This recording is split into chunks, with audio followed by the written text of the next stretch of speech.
ইরাকের রাজধানী বাগদাদে স্বাস্থ্যসেবায় কাজের সুযোগ রয়েছে বাংলাদেশিদের জন্য। একটা সময় প্রচুর বাংলাদেশি কাজ করলেও সেই সংখ্যাটা দিনকে দিন কমছে। বাংলাদেশের ভিসা চালু না থাকায় মেডিকেল সিটির কাজের বাজার দখল করে নিচ্ছে অন্যান্য দেশ।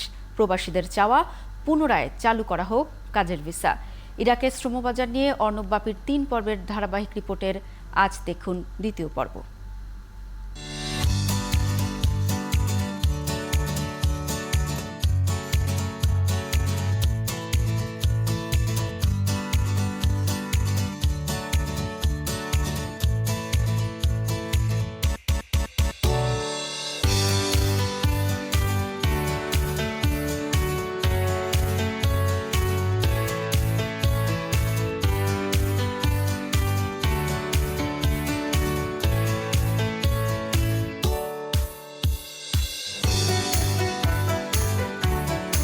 অন্য অন্য দেশে যে শুনি যে মেয়েদের অত্যাচার করে, মারধর করে, অনেক কিছু শুনি, কিন্তু এখানে আমি 8 বছর ধরে ডিউটি করতেছি হসপিটালে, বাইরেও করছি মোটমাট 10 বছর। এখানে অনেক সুযোগ, অনেক ভালো। কষ্টের কথা মনে করেন সারাদিন যেমন তখন আমরা কাজ করি, রাতের শেষে যখন ঘরে যাই তখন খুব খারাপ লাগে সন্তানদের জন্য। এই আর কি করবো, আর করার কিছু নেই আমাদের।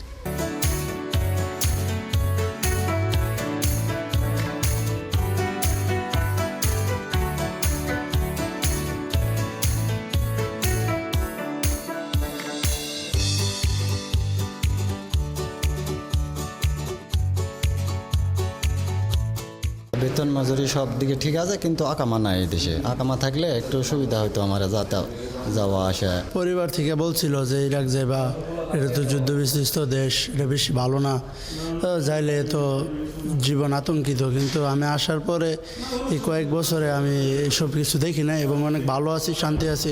আমাদের এখানে এখন যে লোকগুলো ছিল এরা আস্তে আস্তে দেশে চলে যেতেছে, ফিরে আসতে পারতেছে না পারার কারণ হলো আকামা নাই। এই শ্রমবাজারটা যেন ধরে রাখে, কারণ এখানে আমাদের বাংলাদেশিদের পর্যাপ্ত পরিমাণ চাহিদা আছে।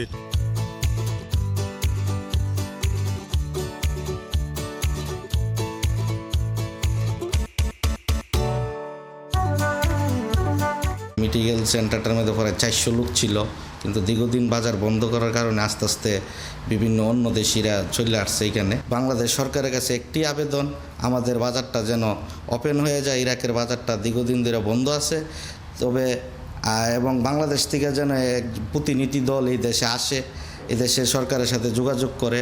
এই দেশে বিভিন্ন ধরনের ব্যবসা বাণিজ্য আছে, বিভিন্ন ধরনের সুযোগ সুবিধা আছে।